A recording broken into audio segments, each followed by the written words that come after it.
always thought that being married for decades meant understanding each other completely. But a phone call from Joseph made me realize that wasn't the case for my husband and me. I'm sorry, but it looks like it's going to be difficult to continue sending money for Mom's care. What? The end of my marriage with Daniel was imminent. My name is Nancy. I've been married to Daniel for 30 years. We both got married at 25 and are now both 55. Over these 30 years of marriage, we've been through a lot. We used to fight nonstop when we were raising our kids. But once the kids grew up and left, our conversations completely stopped. The fighting stopped, but our relationship had grown cold. They say the more you fight, the closer you are. But now I wonder. Now we sleep and eat separately. Living under the same roof, we hardly see each other anymore. It's like living separately in the same house. When I go to pick up the tray of food I left outside Daniel's room, sometimes I find notes from him. But they're always things like, "Today's meal was terrible. Make something better." or, "Take my suit to the cleaners tomorrow." or, "I have a business trip for a week. Get it ready." I wish you could just say it directly. Do you really dislike talking to me that much? I felt sad. Despite everything, I still wanted to get along as a couple now that the kids are gone. It felt like I was the only one thinking this way, sighing through my days. The only thing keeping us together as a couple was Sarah, my mother-in-law. We started living with Sarah when our children left the nest. It's been 5 years since my father-in-law passed away, and Sarah has aged significantly. It worried us to leave her living alone. At first, it was just a bit of difficulty moving around due to age, but over the years, Sarah's capabilities diminished. Now she's completely bedridden. Sarah, still mentally sharp, always looks apologetic. For me, having lost my own parents already, I want to take care of the last parent I have. Even if she's my mother-in-law, I don't want her to feel sorry. I've often heard complaints about mother-in-law and daughter-in-law conflicts from friends, but our home was different. Sarah is a wonderful person who helped a lot when raising the children was tough. I considered taking care of her as a way of giving back, and I've never felt it to be a burden. Moreover, with the increasing support from the government, it's not like I have to manage everything on my own. Yet there was something that still bothered me. It was about Daniel. Despite Sarah being his biological mother, Daniel hardly ever took care of her. In fact, he hardly even tried to see her. It was as if he had forgotten we were living together. I wanted to discuss things about Sarah, but knocking on his door got no response, not even an answer.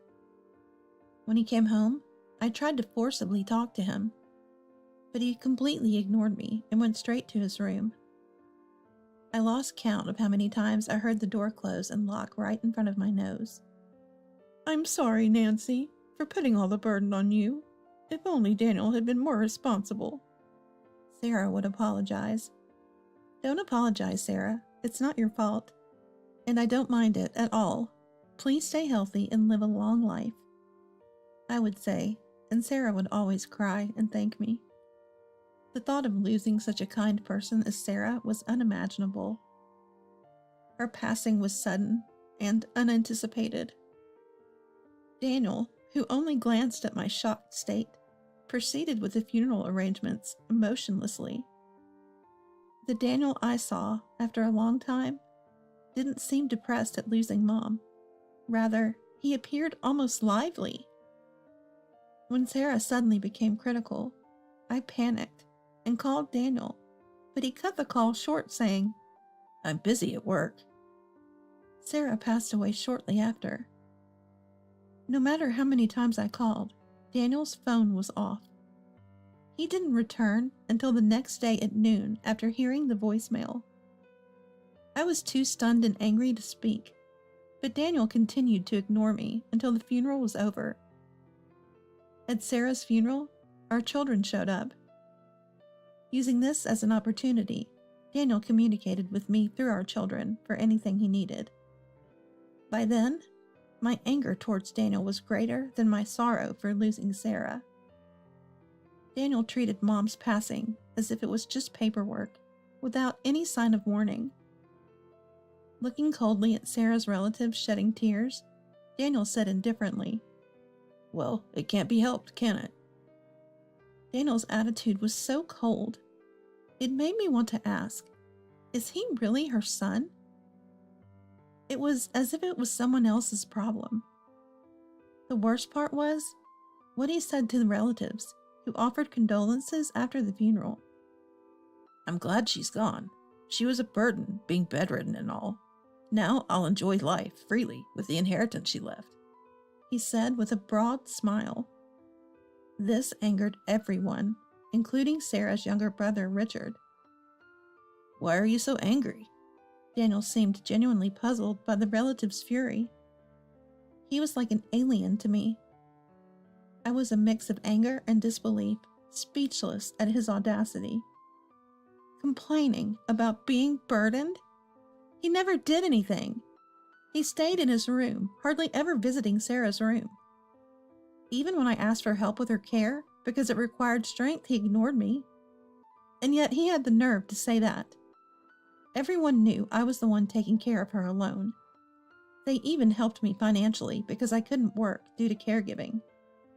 Daniel, at his worst, hardly contributed any money to the household. He paid for utilities and taxes reluctantly, but nothing else, not for living expenses or caregiving costs. "Just use Sarah's pension," he'd say. Yet he had the audacity to complain about the meals, confirming that Daniel must be from another planet. No, it would be an insult to aliens to compare them to him. Everyone was appalled by Daniel's dreadful attitude and offered me words of apology. Richard even said, "You know, you can divorce him." All I could do was give a wry smile in response. A month had passed since Sarah's death. Life with Daniel remained conversationless. On a day when the caregiving for Sarah was gone and life felt dull, I couldn't even find the motivation to watch my favorite detective dramas. There was a phone call. It was from Joseph, Daniel's brother-in-law. Joseph had been living overseas for work. Given the time difference, he called late at night. "Hey, Nancy, it's been a while. It's night there, isn't it? Sorry for calling so late, but is Daniel around?" "Hello, Joseph. Long time no see. I'm sorry. Daniel hasn't come home yet." "I see. I thought his mobile phone was off because he was at work." There was something I had been curious about. It was about Joseph. Joseph had already been overseas when we got married. Since we didn't meet or talk much, I never really understood the relationship between Daniel and Joseph. But whenever they met, they seemed to talk normally, and I didn't get the impression that they were on bad terms. The same was true for Sarah and Joseph. I never heard that their relationship was bad, and whenever he came back to America, he always made sure to see Sarah. Yet Joseph didn't come back for Sarah's funeral. Apparently Daniel had contacted him, but he said he was too busy with work to return. Daniel was cold to Sarah, but Joseph seemed to get along well with her. That's why I found it so strange that he didn't come back for the funeral, no matter what. But I didn't intend to pry into their family matters, as it might be something between parents and children that I couldn't understand. Still, I thought maybe I should tell him about Sarah's final days. But before I could speak, Joseph said, "Sorry, but can I ask you to pass a message? Actually, I'm getting old too, and work is becoming difficult." Joseph was naturally older than Daniel. He was approaching his 60s. It's not like the old days, when you retire at 60, but his salary was getting cut and life was becoming tough. "So, I'm sorry to say this, but it looks like I'll be short on money soon. I might find it difficult to continue sending the money for Mom's care." Excuse me? Money for care? What was he talking about? I was puzzled, and Joseph also sounded confused. "You didn't know?" I've been sending money for Mom's care and living expenses to Daniel. I don't know how much he gave you from it, but I was contributing 1.5K. I've never received any such money. What? I was utterly shocked. Joseph was just as surprised by my reaction. I had a long talk with Joseph to understand what was happening. Joseph's story went like this. Joseph had been sending money to Sarah for a long time, but when she started needing care a few years ago, he began transferring it to Daniel. Even though Sarah appeared mentally sharp, Daniel, concerned about her ability to manage money due to aging, set up a new bank account for her, and Joseph had been sending money there. However, anticipating a tighter financial future, maintaining the same amount of support was becoming difficult. Feeling obligated to contribute financially to the caregiving he had fully entrusted to us, Joseph had called to say he would not stop the payments completely, but requested to reduce the amount. But I was completely unaware of any remittances from Joseph. The expenses for Sarah had been coming out of her pension, and Daniel had not given me any money at all. I managed the living expenses with the money I had saved from part-time jobs and the assistance I received from Richard and others. I had no knowledge of Joseph's support. I don't know where the money I sent went. I have a bad feeling about this, said Joseph. Please wait, I will look into it, I responded and ended the call. Daniel hadn't returned home yet, and he finally came back just before dawn. The next day, after Daniel left, I entered his room. Let's get started, I said, pulling on my gloves. The music of a detective drama played in my mind. I was determined to find evidence. 1 month later. A month had passed since Joseph's call. 2 months since Sarah's passing. I found myself at a certain place. Watching from inside a car, I felt like a detective on a stakeout. The suspect seemed reluctant to show up. Yeah, Nancy, maybe you should take off your sunglasses since it's night, said my partner with a wry smile. That was Joseph, temporarily back in the country. Maybe I got a bit carried away. Sorry, I said, taking off the sunglasses and looking at the person next to me. Is it about time, Joseph? If they stick to their usual routine, they should be taking a break now, so it should be soon. Just as he finished his last bite of his sandwich, we saw them. There, they've come out. Let's go. Joseph and I got out of the car and confronted the 2 people who emerged from the hotel. Excuse me, you 2. Can we have a word? What, Nancy? Why are you here? We knew you always use this hotel, so Nancy and I were staking it out. What on earth are you doing? What? Joseph too? Why? Why are both of you here? Well, there's a lot to talk about, isn't there? Let's go back to the house and discuss this more comfortably. Well, then I guess I'll be going. Joseph grabbed Daniel's arm as his face turned ashen. His determination not to let Daniel escape was evident. Seeing this, the woman who came out of the hotel with Daniel, his affair partner, Jessica, tried to leave. But we weren't going to let it go that easily. I grabbed Jessica's shoulder firmly. To the despairing Jessica, I offered a sly smile and said, "Let's talk slowly at our place, shall we?" Jessica silently nodded along with Daniel. Good, she's cooperative. Let's have an explanation then. The 4 of us moved to our house. In front of the sofa where Joseph and I sat, 2 adults sat hunched and intimidated, Daniel and Jessica. I stood up, approached Daniel, and presented a banking card in front of his downcast eyes.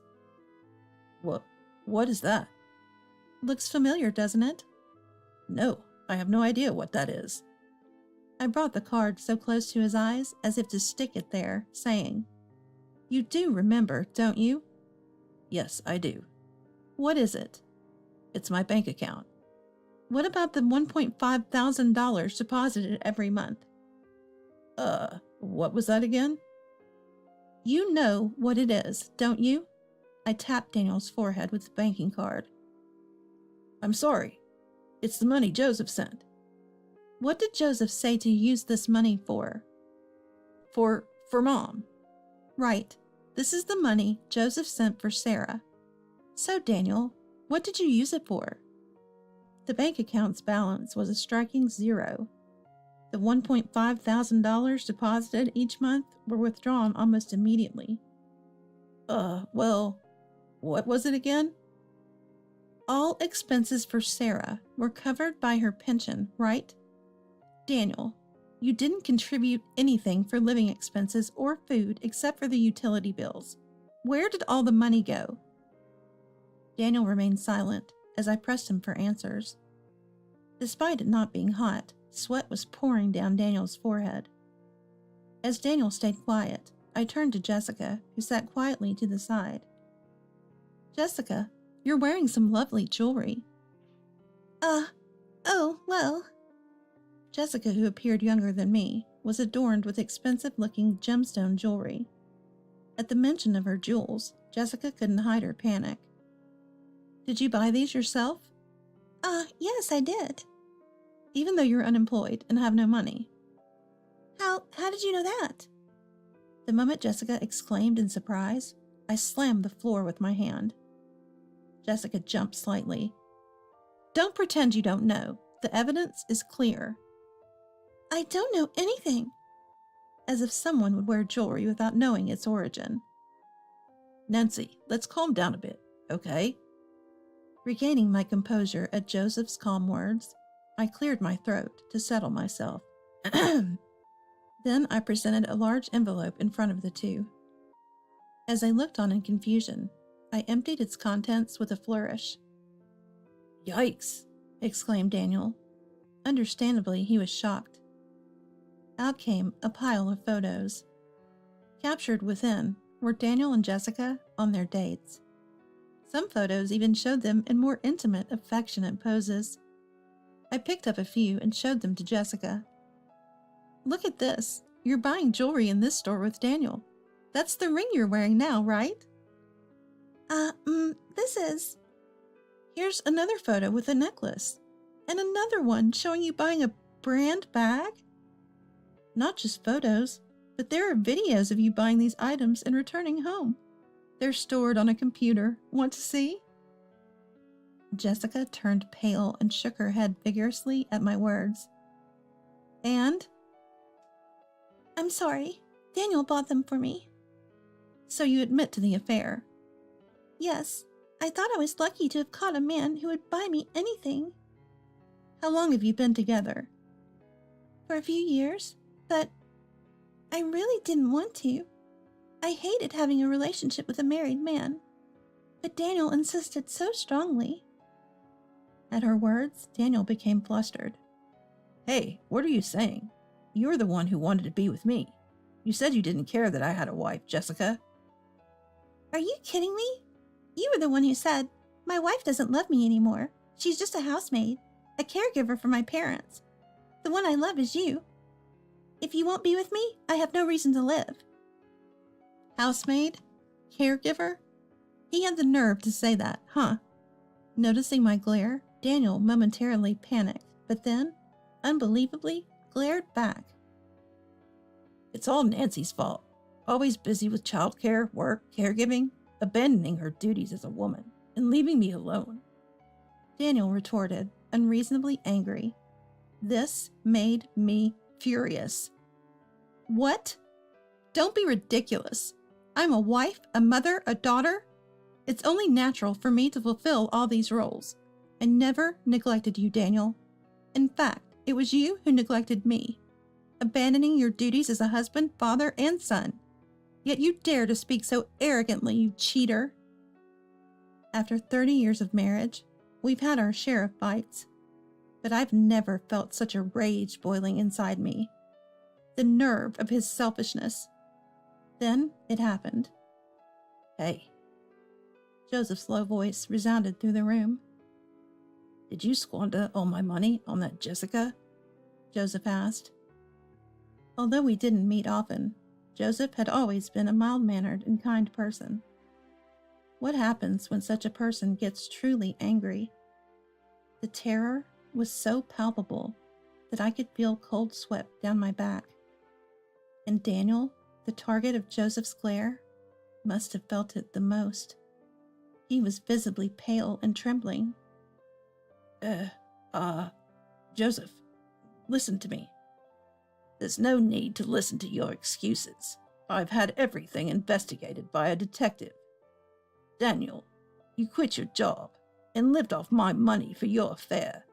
That's enough fooling around. How did you... Just like I had earlier, Joseph slammed his hand on the floor. Daniel jumped several inches in the air. Tears welled up in his eyes in front of an enraged Joseph. I told you I've had everything investigated. Joseph's tone was that of someone who had watched too many detective dramas. But Daniel, still tearful, just shook his head vigorously. Daniel, you took early retirement, squandered your severance and my money, didn't you? Well, that's, and moreover, you didn't even inform me about Mom's passing to keep the remittances coming. That's the lowest of the low. I wanted to take care of Mom myself if I could, but I got a job I loved, and Dad and Mom were happy about it. So even though I was lonely, I thought working hard from across the sea was the best way to show filial piety. Joseph wiped away a tear. But I thought Daniel was actually taking care of them. I feel guilty. So even though it was tough, I kept sending money. I wanted to help financially since I couldn't be there. And then Daniel trampled all over those feelings. Can you understand the pain of not being able to attend your own parents' funeral? I'm sorry. Joseph's genuine anger, coming from his usually mild-mannered nature, and then his tears. And Daniel, while seemingly repentant, quietly apologized. But Joseph's anger didn't subside. Anyone can apologize. Show your remorse with actions. I'm so sorry. Daniel suddenly bowed deeply in apology, but Joseph meant something else. That's not what I need. Listen, Daniel, you're going to repay every penny to me. Then I'll pass it on to Nancy. Really? Surprised, I looked at Joseph, who continued with tearful eyes. Nancy, thank you for taking care of Mom until the end. I talked to Richard and others the other day, and it seems Mom was truly happy. You're a good person, she always said. Is that so? Sarah always seemed apologetic towards me. I never knew she spoke so kindly of me behind my back. Remembering Sarah's kindness, tears welled up in my eyes. Daniel became frantic. But Joseph, I've already quit my job and I have no income. What about your severance pay? Well, I have a little bit left. Unbelievable. How much money had Daniel spent on Jessica? It was clear that this path was headed for ruin. If you're determined, you can find a job. Show me you're serious, Daniel. But that's unreasonable. It's not unreasonable. And Jessica? What? Jessica was startled by the sudden demand. Make sure you pay Nancy a proper compensation in the divorce trial.